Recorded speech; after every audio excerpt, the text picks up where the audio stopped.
Okay, welcome back to session 3 of the first lecture on the introduction of strategic management. Now we look at the business model, because any organization should be clear about what the business is about. We've spoken about the organizational purpose, and in the last session we talked about the vision, the values, and the mission, and we learned how the vision, for example, influences strategic decision, how the values shape the organizational culture, and the mission, if you remember, was about what the organization is currently doing to create value for the customer, and that is very much reflected or displayed in the business model. So the business model is something essential because it is about what do you want to achieve. So by doing what? Who are the main customers? Are you able to satisfy those customers with the activities that you do? Through, for example, the products and services that you offer? Is this in line with the customer's expectations? Is this in line with developments in the wider environment? Remember, we talked about strategic fit and strategic drift. So that very much applies here. So what is the business about? Is this in line with the market developments? So you need to determine then as well as a manager, if you, how do you want to be successful in the market? What is your strategy? Do you want to offer high quality products to a niche market, for example, or do you want to serve the mass market? And again, be clear about the customers. So that is what the business model is about. And I think that overview here nicely connects what we have talked about so far in the first session when we clarified definition of strategic management, and when we talked about in the second session about the purpose of organizations. So what is the reason for being? Why do businesses exist? What do they want to achieve? That is displayed in the vision. What do they aim to become in the future? A high quality company, a customer centric company. We have seen different examples. That then is more concrete or more concretely displayed in the mission. So what the organization is currently doing, what are the current activities that add value and best satisfy the expectation of the customers. It is accompanied by the value setting. That means the organizational culture, the behavior of people within the organization, but also with external stakeholders. So the behavior should be in line with the vision and mission, or help support and achieve the vision and mission. And then we look at the enabling factors that relates to the characteristics of strategic decisions that we talked about. For example, in terms of resource allocation, are managers able to shape the environment in the best possible way, so that through the behavior of people, through the values, mission, vision, and purpose can be achieved. So the enabling factors are basically the resources, but also other factors such as decisions made and so on. And this is measured through performance indicators. We haven't talked about that, but we will, because measuring performance, monitoring the achievement of the aims and objectives of the mission, of the vision, is very essential. But we will talk about that at a later stage. But I think this overview is quite neat in terms of showing how things are interrelated when making strategic decisions. Here another similar overview, which also mentions here the critical success factors and the key performance indicators in order to focus, but also to monitor the achievement of goals and objectives as well. Just to clarify the difference between goals and objectives once more, because I know that students struggle with the difference. Goals are usually higher level statements derived from vision and mission, and objectives are a little more concrete because they refer to more specific outcomes that the organization wants to achieve. Now let's have a closer look at the types of objectives, because we need to move down from the overall vision to more concrete objectives, which then inform the strategies that follow from that. And then once I've clarified your understanding about the types of objectives and how to set up and develop reasonable objectives, we then talk about the business model, because it's all part of that. So when we look at the type of objectives, as I mentioned in one of the previous sessions, nowadays the environment has become much more complex because of the different influences of the environment in terms of technological influences, but also political decisions, political tensions, and so on. But also because organizations need to have, or at least be aware of the triple bottom line. That means, again, the sustainability approach. Yeah, so we said the economic focus that has been prominent ever so long in doing business and in management is now complemented through a social and environmental focus. And so objectives, but also performance measures and so on, they all need to incorporate this social and environmental focus. And so, predominantly, again, we have financial objectives, for example, increase the sales or increase profits and share value in many companies. They are stated in financial statements, annual statements, profit loss statements, and so on. So we then see financial indicators as well measuring these objectives or the achievement of these objectives. But we also have non-financial objectives and hence measures. For example, increase in market share, customer service, customer satisfaction.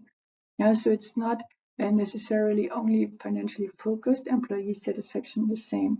Yeah, so but they are still relevant, important objectives to develop and to pursue. Another set of indicators or objectives are short-term, medium-term, and long-term objectives. You know what is meant by this. What is also important and feeding into the financial and non-financial objectives is the qualitative and quantitative objectives. Yeah, qualitative, non-quantifiable, narrative objectives, and then more quantifiable objectives that are easier to measure. But all are important, but we will come back to that in a session on performance. What is important, though, when you develop the goals or objectives is that they are realistic, they are achievable. And you have probably come across these SMART goals, because SMART is an acronym for specific, measurable, attainable, relevant, and time-bound. And when you think about each of these characteristics or features, and now reflect on the goals that you have maybe set yourself, you really need to see whether they fulfill the criteria, because SMART goals reflect of how realistic goals can be set. Because, for example, are they specific enough? Have you set specific goals and targets and objectives? So the more specific, the easier it is for example, employees to focus on these objectives and these goals. So what exactly are you trying to achieve? You need to be clear about that. And the second one is measurable. So how do you measure the achievement of these goals? So do you have indicators in place that help you assess whether you are on track or not? Are the goals attainable? That means, are they realistic? Are they actually achievable, or are they unachievable, unattainable? Because then it affects the motivation of employees, for example. If the targets are not realistic. In terms of relevance, that shows the link to the previous set vision, for example. So does that help? How does this help to achieve the target of, for example, growth? So is that a relevant target to have, or a relevant objective to have? And is it time bound? That is very important too. And you know of many projects that are not achieved on time or not realized on time because they set maybe unrealistic time goals. So the time element is very important. By when it is realistic to achieve this target or this goal. As you remember the SMART goals, and they are very important. And when you set your employees some targets, see whether they are realistic, specific, measurable, and so on. So here are some examples of specific objectives. So you know that strategies and objectives are set at corporate, business, and functional level. So when we look at the corporate level, you could say, okay, some specific objectives are, for example, the increase in profit by 5% for this year, or the increase of shareholder value, or the increase in market share, and so on. At business level, it could be for a specific product, for a business geographical region. It could be for the business unit in terms of cost, in terms of sales, in terms of acquiring new customers. Or for the functional level, it could be, for example, increased social media presence as part of a marketing strategy. Or what about access to external capital? That would be a financial goal. Or what about employee development through training? That would be part of the HR goals. So let's now have a look at the business model. The business model displays in a kind of comprehensive overview what the entire business is about. And imagine you are new to a company and you want to see, okay, how's value added here? What are the target market that we serve? Who are the customers that we serve? Where do main costs arise? So all the essential questions that make a business. So you need to be clear about what the business is about. So it's about the target market, value proposition. That means how do I satisfy customers? Why do they buy my product or service? Then how am I present on the market? For example, through direct selling, or do I go through other companies? Do I reach out online only, or do I have presence in the high street? So, and what is my relationship with customers? How do I maintain good relationships with customers?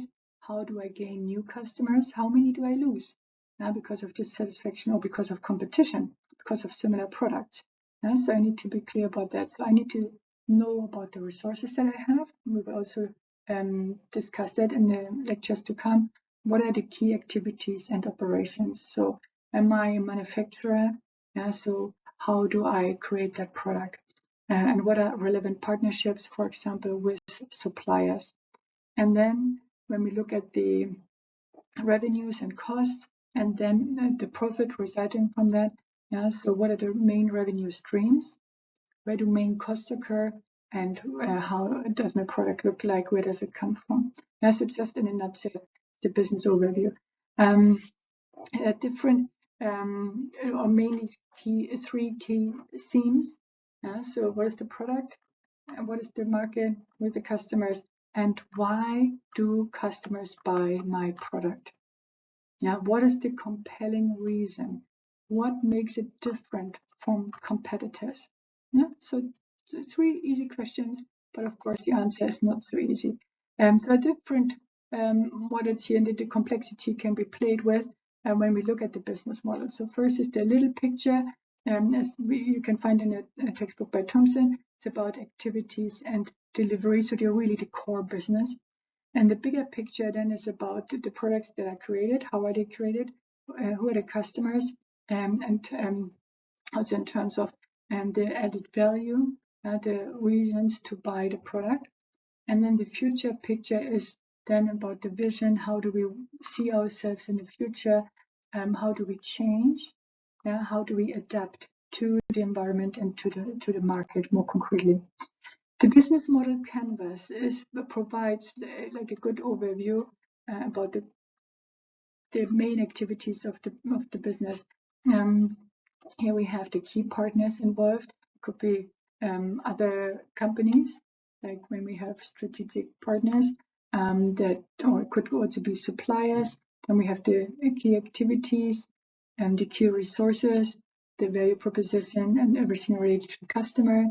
Also channels in terms of distribution, customer segments, so who actually are my customers? Is it the younger generation? Is it girls only, or is that women who pursue or follow a different particular sport? Is it the cost structure and the revenue structure? So let's have a look at all of the different elements in more detail. Now, the value proposition is the value that is created for customers. And the value can be created through different ways, really. For example, through price. Yeah, when you think about your own shopping behavior, when you go shopping in a supermarket, what do you look for? Do you look for high quality products? Do you look for eco products, yeah, green products that have maybe an environmental friendly packaging or no packaging at all? Do you look for a price because it's a cheap product? Do you look at the performance, for example, the longevity of products? Yeah, so there are different features of why you would buy a certain product or service, and that is what gives you the value. Okay, so that's what is called value proposition. Then we have the distribution channels. So the various means of how a customer can be reached. Direct sales, for example, as we said, or distribution. Part of it is also marketing, other forms of communication, direct marketing, social media, but also billboards, any form of marketing, different marketing channels. Then we have the customer relationships. So how do you build a relationship with the customer? Do you send them a Christmas card or a season card? So how do you build a customer relationship? And then the key resources, what are the core resources in the business, the important assets that you as a business rely on. Often you hear the phrases, our human resources are the most important resources to us. Why is this? What do you need from these human resources? Is it the intellectual capacity, or is it the manual work, the manual input? Can also be financial resources or other physical assets, for example, buildings or very specific machinery or equipment that you need, for example, in hospitals. So these are the key resources that help the business develop this value proposition. Other activities could be in terms of operations, but also could be marketing, could also be the functional activities that you find in any business. Then we have strategic partners. Partners are very important these days. Because a business is usually part of a wider network. Has formed alliances with other companies in order to get know-how, for example, in order to get other resources. And then we have the revenue streams. So to see where the money comes from. And we will look at some examples in a second. And then, of course, also the cost structure includes the costs incurred by business activities. So here's an example of IKEA. IKEA is a Swedish furniture producer, and they have stores internationally, so you might find them in your country as well. And here's an example of IKEA's business model. And when you've been to IKEA before, you know that, for example, their revenue stream is not only from furniture sales. Their revenue stream is also from food sales. They always have the restaurants in their stores. It's also for assembly. Assembling the furniture is also for selling the tools or renting the tools. So they have several revenue streams. The customer relationships are developed by, for example, having the little playgrounds there where families can let their children play while they do the shopping. So IKEA family is a big theme there. The childcare, as I mentioned as well. Other key partners are, for example, the suppliers of wood. But also in terms of transport, logistics, the companies or logistic companies that deliver the furniture to the customer. So here you see, in a nutshell, basically what the business is about. There are a variety of business model and revenue models, really, that have or that are around or have been developed in recent years. You might know some of them. For example, here in Ryanair is one of the low-cost carriers here in Europe. and they have an add-on business model, because they say, okay, we only sell the pure flight, which is usually very cheap in comparison to full service airlines. But you can buy everything extra. You need to pay extra for the seat. You need to pay extra for the baggage. Yes, you need to pay extra when you want to check in earlier, and so on. So you can design the product that you want to have, but it's based on an add-on model.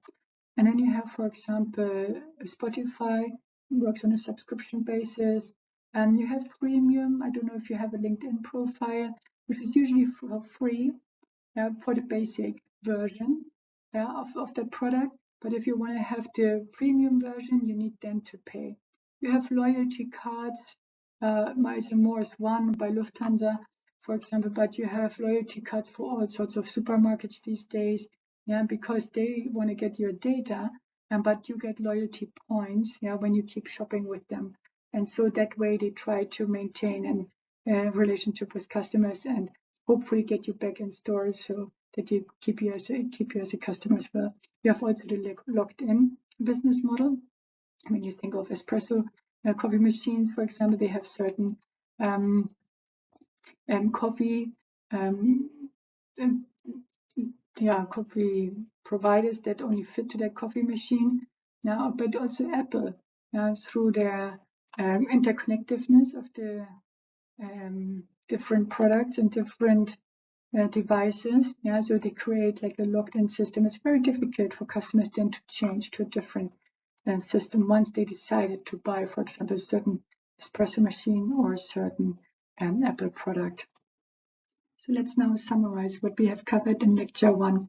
I think it has become very clear that strategic management is a very complex discipline because of the different factors that come into play here when you make strategic decisions. It's not only about the strategic management process that matters, but it's also the changes in your environment. And with that, I mean the external and the internal environment, which we will cover in the coming lectures. So organizations, to start with, they need a clear and meaningful purpose statement. That means they need to be clear about their vision, what they want to achieve in the future, about the current activities. That means how they serve their customers, what is their competitive advantage in the market that explains their success, and also in terms of the value statements, which very much refer to the culture of the organization, and also as a guiding tool for the variety of stakeholders. We looked at the business model to see what kind of activities the organization pursues, what kind of partners do they have, not only in terms of customers, but also in terms of strategic partners. Then we looked at revenue streams and also the main areas of cost. The business model canvas provides a useful strategic tool to give us an overview of the whole business concept. With this, I want to bring this to a close. Just to remind you, the compulsory reading for this lecture 1 is chapters 1 and 6 of the main textbook by Whittington, which is called Fundamentals of Strategy. Now, at the end of each session 3, that means at the end, to give you the opportunity to practice, we have prepared multiple choice questions at the end of each lecture. So in the following slides, you can find about 10 multiple choice questions that you can go through and answer. And I will also ask you to read a case study, which you also find in the textbook, Fundamentals of Strategy. You will also find this on the VLE. This one is on the rise of a unicorn. It's about Airbnb. Maybe you have experience with Airbnb. So please look at the questions at the end of the case study. You might also want to go back to this case study once you have covered other material in this module, because then the answer to your questions becomes more sophisticated. But please read through the case study to apply what you have learned in the first lecture. So thank you very much for now. The second lecture will be on the analysis of the external environment.